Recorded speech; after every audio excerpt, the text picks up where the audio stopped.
celebrating these edifices, and they use their own styles and motifs. Okay.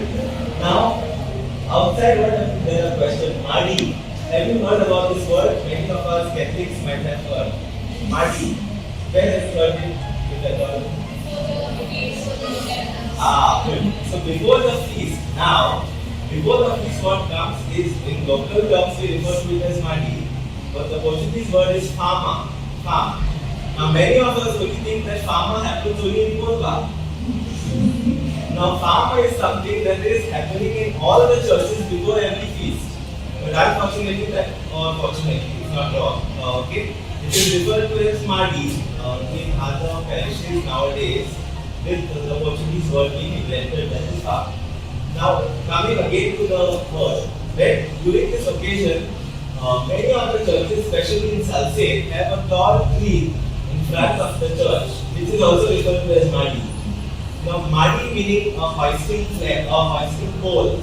So that is the place where they hoist the flag of the patron or the saint who is being celebrated. So before the novenas, they will hoist the flag bearing a portrait of the saint who is this feast is going to come shortly. Okay. Traditionally, these flags would be in wood, but nowadays it is not rare to find them even in flax print, okay, which is something I'm better against, where I keep telling people, do not destroy His creation in His name. It is one important thing that we have to consider. What we do is, on occasions of our feasts, on our backdrops, we put big, huge flags banners, which is plastic. After the feast, what happens to these banners? They are just a piece of garbage there, and how to dispose? So you are destroying His creation in His name. So better don't do it. Okay. Traditionally, for centuries, we have been celebrating feasts without the flags banners, if they were possible. So it can be done like that. Now, Madi, coming back to this tree is called Structura foetida, is the scientific name of this tree, and also served another purpose in addition to the religious significance of hoisting the flag. Anyone knows? Might be aware. No? Okay. So this is a natural lightning conductor. So it was planted in front of the trees because churches house bells that are very good conductors of electricity, and hence lightning will strike them in one. Okay. To prevent that, you have the Madi being planted. Okay, so we all know the Portuguese came to Goa in 1510. Yeah. But when in 1510 did they come to Goa? 25th of November 1510. Now that day is the feast of Santa Catarina. Okay.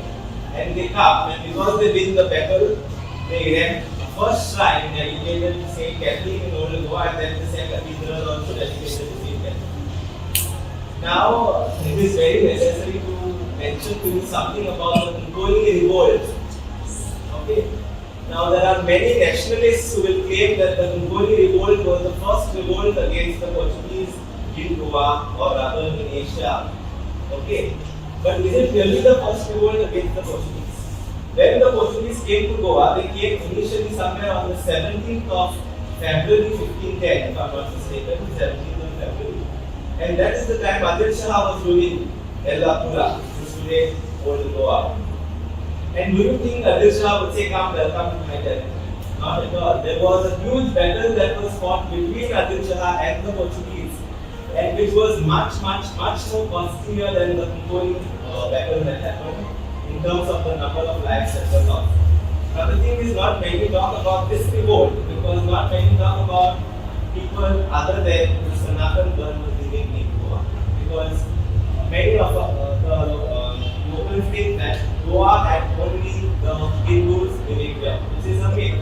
There were Jews, there were Muslims, there were Christians, and there was people belonging, following different deities, like you had Vaishnavites, you had Shivites, you had Brahmites. So that way the population was classified, there was no term as Hindus. In fact, there is an interesting story. There was a fight between Vaishnavites and Shivites from Verna and Kelosi.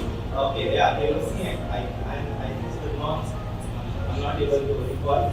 But instead of solving this problem among themselves, among India, Dharmastabas at the temple, these Vaishnavates and Shivites take their problem to Portugal, writing a letter to the king of Portugal to solve their problem, thus making it evident that they didn't have faith in their own jurisdiction or in their own court systems. Okay, this is a very interesting thing that I'd like to mention. Now, it is very important to say that Christianity in Goa or in India was able to survive because of its ability to adapt. If it was rigid, it would never survive. Okay, origins of early Christian are here in Goa. Now, the earliest missionaries that came, who were the first missionaries that came to Goa in India? Yes, okay. Franciscans came here first, and I call them missionaries in a hurry. Why? They had no time to learn Konkani. They had to speak in a foreign language, and the locals would obviously not understand their language. Okay, so what happens next? They wanted to communicate about Christianity.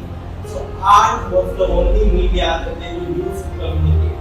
So thus there was extensive commissioning of art pieces in paintings or in sculpture, in textiles.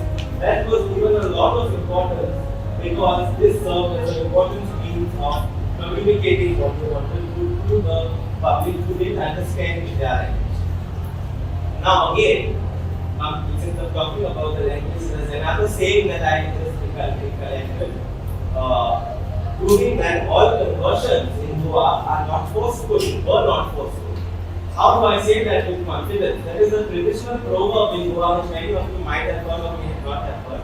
It goes like this: "Aao gelolo olde ashen kun shermo samlo firgi bashen."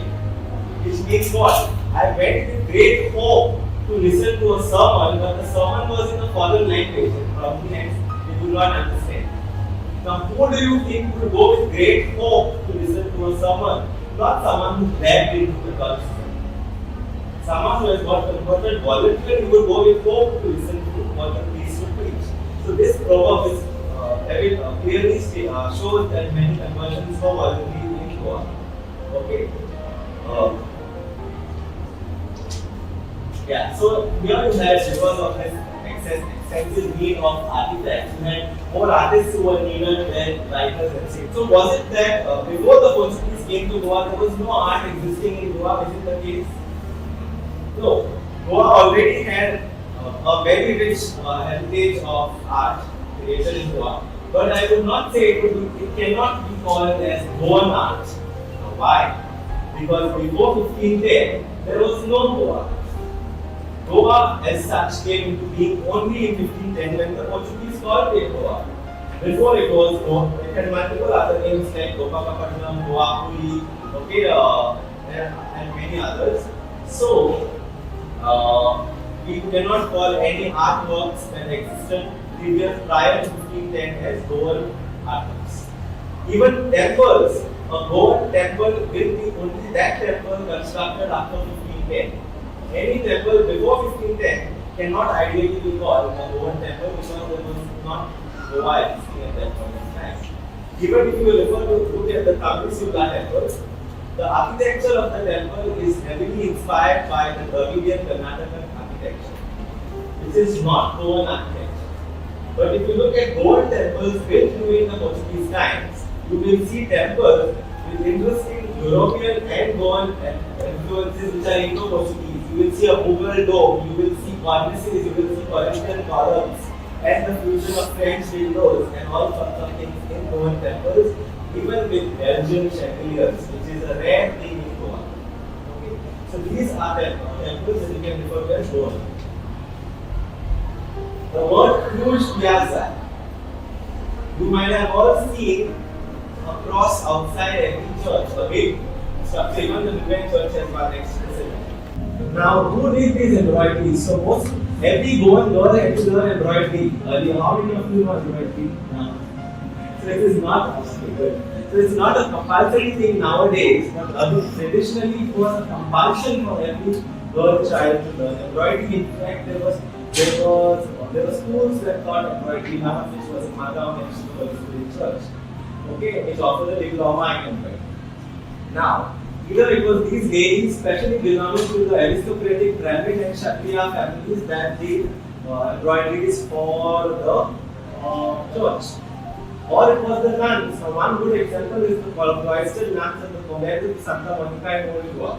Now, these nuns made embroideries themselves and offered it to the church. Okay. Now, since I said Brahmins and Kshatriya Christians, is it a confusing thing of how Brahmins and Kshatriyas come into Catholicism? Now, the caste system comes into Catholicism. So, when people were converted to Christianity, they said we are willing to convert only if a caste privileges can be retained in the church.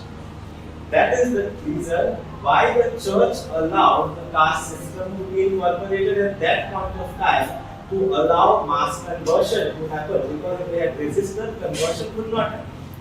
And also, it was the so-called lower castes of the time who were mistreated by the upper classes of that time, voluntarily converted to Christianity because the church didn't support the caste system and gave them equal opportunities. Hence, it was they who got converted willingly. Okay.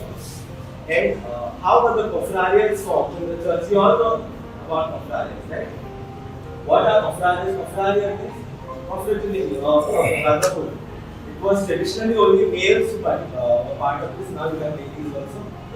So when a church was built, you required altars to be built in the church. And for altars to be built, you required finances, right? Money to build. So you had different communities coming together and said, okay, we will contribute to this altar in terms of its maintenance, celebration of its feasts and everything.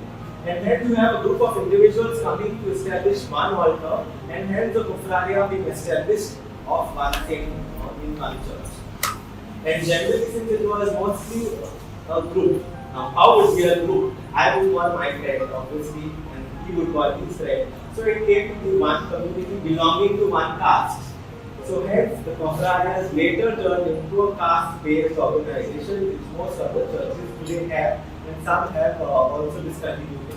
Okay, so these later turned to be caste-based, and we had some confrarias of the Brahmins, some of the Kshatriyas, some of the Shudras, and so on and so forth, which were distinguished by characteristic of a Malmusa. Malmusa is the cape that they wore, which had a specific color code which distinguished from which confraria we came. Like the Holy Spirit Church in Margaon traditionally had 5 confrarias, today has 3 confrarias. Okay? If you would like to know more, I can tell you.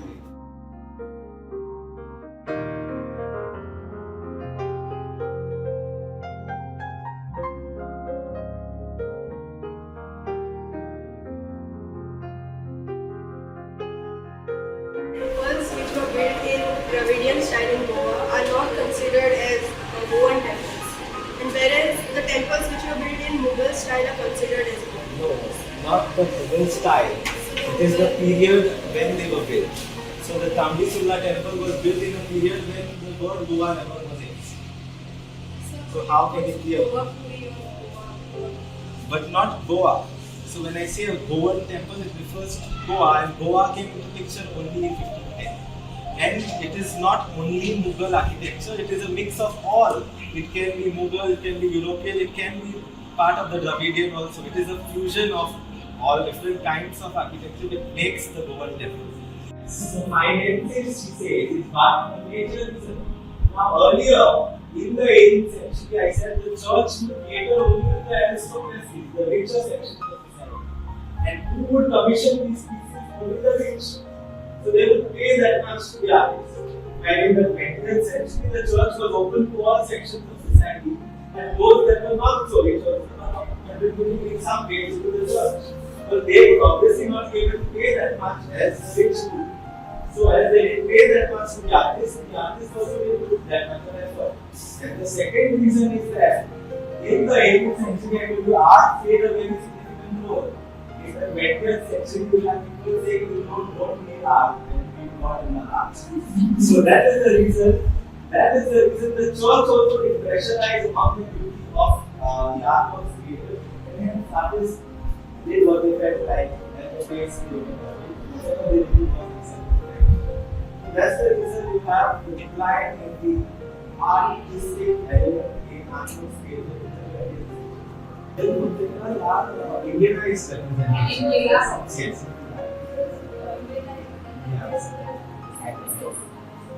with the pattis and saris, and that is a latest inculturation, the contemporary artistic effort. Earlier inculturations that happened were not intentional. I mean, they were not planned to be there. They happened. It happened. Like people have made use of the Ramakrishna or the Rudrakshna. Is existing. So there can be two things that I can suggest. If at all it existed prior to the 17th century, it probably got lost because of lack of maintenance, or it got lost because a lot of temples were brought down during the Portuguese regime. So along with the temples, the Kavi also went. That can be done. Or if suppose if it was never existing before 17th century, it can be that it came as a technique of graffito which evolved into Kavi later on from Italy. It can be, we are not sure about it. Okay. Yes. So now the red oxide. Okay, it's also called Goan. So red oxide is rich in iron. So iron gives you that rich red color, which was mixed with grass and charcoal and plant fiber that was used to keep it. That was taste was created, that was good. That was red. So Kavi comes from Kav. Kav can be Kannada. So if you look at the Goan, or it can be even Sanskrit. I'm not very clear about that. If you look at a lot of Goan villages, like Zambali, Kansauli, then you have Karamuli, Benauli. Now, why this Lee comes into picture? Does Lee have any meaning? So, Lee is a word that has no meaning. It was originally Harani. Now, Harani is a Kannada word, which probably came with the Kadambas and the Vijayanagaras. Now, Harani means village, right? So, Bana Harani, the village of the arrow. Zamba Harani, the village of the Zam. Kasa Harani, the village of the Kasar. Kasar are copper names. So, this way you have these names. The word corrupted to Lee with the Portuguese who could not pronounce Harani. Okay, so Zamba Harani became Zamba. Kasa Harani became Kasa. How? Okay, so my studies sequence is very interesting. So, as a child, I was supposed to be commerce. I was supposed to be commerce always in my 9th standard. And after my 10th standard, since my percentage was suitable for the so-called science and according to many typical Indians, this is something I tell you, never, sometimes what your parents tell you is not always correct. Okay? So you need to know for yourself what you want to do, and I learned from, this is a mistake that I made, which I'm sharing with you, not to repeat. And in fact, I am proud that my birthday is on 16th January, which is the opinion poll day of Goa, and it's also the part of the Sapar, Kusevas, who is the whole thing. Okay? So, I was supposed to take commerce, then finally, because of all people poking in their noses at all points of time, I took science. And then, but all the thing that was in my head all my until date is that I want to be in Goa. No matter what, even if I have to beg, I will have to Goa is what was there in my head, and is still there in my head. And that was what my parents have always taught me. No matter what, be in Goa, and no matter if study want to do any kind of work, is what they always taught me, never feel ashamed to do any kind of work. So what I think personally is opt for rhythm or sustainable religious works. And there are few artists who I myself try and patronize who are locals from Goa, whose families have been into making wooden sculpture for churches or temples. So if we patronize them, they are also able to boost their income that is there. And at the same time, we are opting for greener imagery or greener pictures of animals, which are eco-friendly and go back to the soil and are still think of disposing of information. So, even for fees, we have this concept of putting these streamers that we put. Earlier the streamers were made of kind paper which would be in your head. Today, this is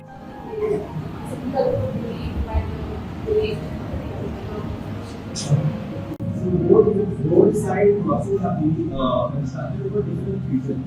One reason is accidents. If there was an accident in the place, in memory of that person who lost their life, the cross would be erected. Second reason is to fulfill the vow taken. Suppose I had paid for something and said that if I get this, I will be erected cross. That is the second reason. Third reason is for community building.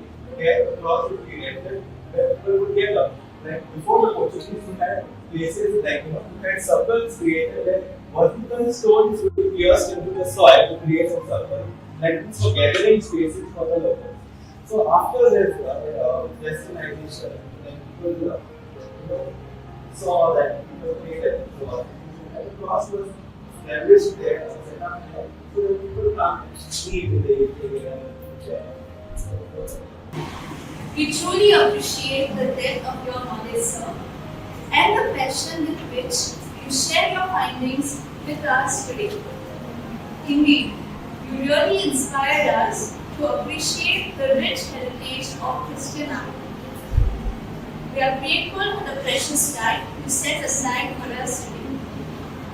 I would also like to thank our principal, Dr. Sister Maria Zenisi, for giving us the opportunity to conduct this lecture.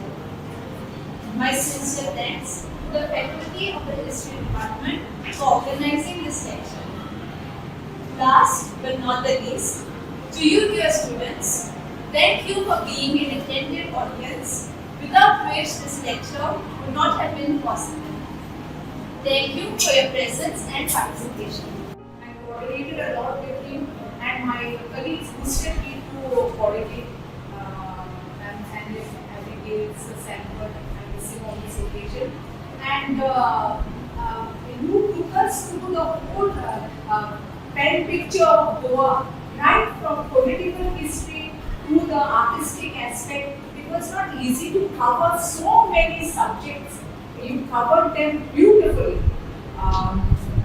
Perhaps we thought that you would only concentrate on one aspect, but then you felt that yes, it's better to give us first a historical perspective to understand the Goan art. And then you beautifully explain the origins, the various materials used, the misconceptions, the differences between Kavi art and graffito, and the difference between conservation and restoration. It has inspired many of us. We can now look forward to our students taking it up as a hobby in the future, or maybe convert it into a lifetime passion. And thank you so much. We are indebted, and I was enriched with knowledge, and I'm sure all of my other listeners, because everybody was yours to you. I can tell you, we only missed on the mic and certain disturbances from the ICU.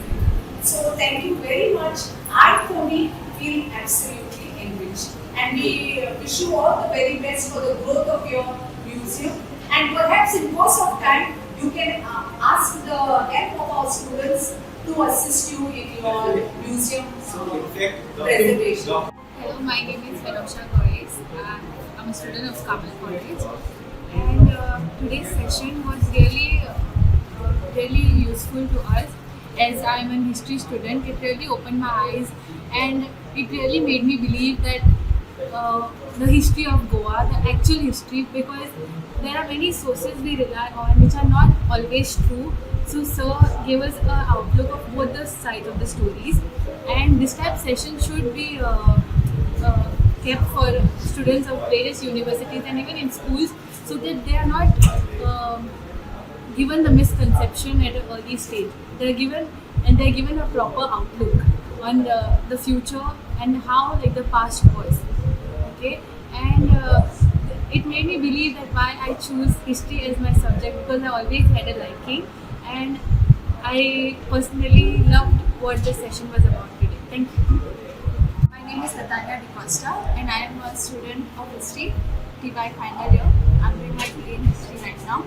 Today's session was very, very helpful because many a times, we don't know most things about our field, most things about the history that is linked to it. Sometimes we tend to follow traditions, follow customs blindly, but we don't know the story behind it. We don't know, and when we come to know, we are always held in awe.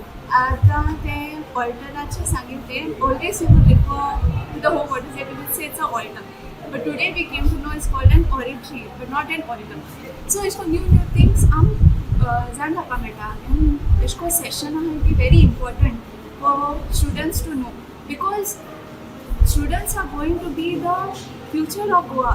आणि conservation जावपाक पयलीं सगळ्या knowledge आसपा जाय. Conservation कित्याक conserve आमकां करपा जाय. This is very important, and students are very young minds. They get fascinated by these things, and instilling this knowledge in them is very important. If we want to conserve the history of Goa. Goa is so rich in history, be it a pre-Portuguese era or the Portuguese era. It is very important for students to know about it. So future the conservation are there, and we can pass it on to the future generation. So I'm really grateful to Sir Reza for giving us this session, taking out his time. Thank you. I'm Sister Goan. This session was very enlightening for me. I'm not from Goa. Certain time when I used to see crosses near the road, or some old statue which is not so-called looking beautiful, I just used to think like, why this kept here and not looking so good. And I sometimes I to myself like looking nice statue, or some Jesus's pictures which is looking little better looking, or like handsome. So today I came to know that it is God. It is to preserve something what forefathers have kept. To preserve them, it is very important. And as a nun, I should. It enlightened me a lot, and I think everyone, a priest and nun, should know about it. And because we look after the church, and it is better we are aware of it and preserve the forefathers what kept for us. And I am very happy, and I think everyone should listen to this session of Sir, and everyone should get enlightened. And thank you so much.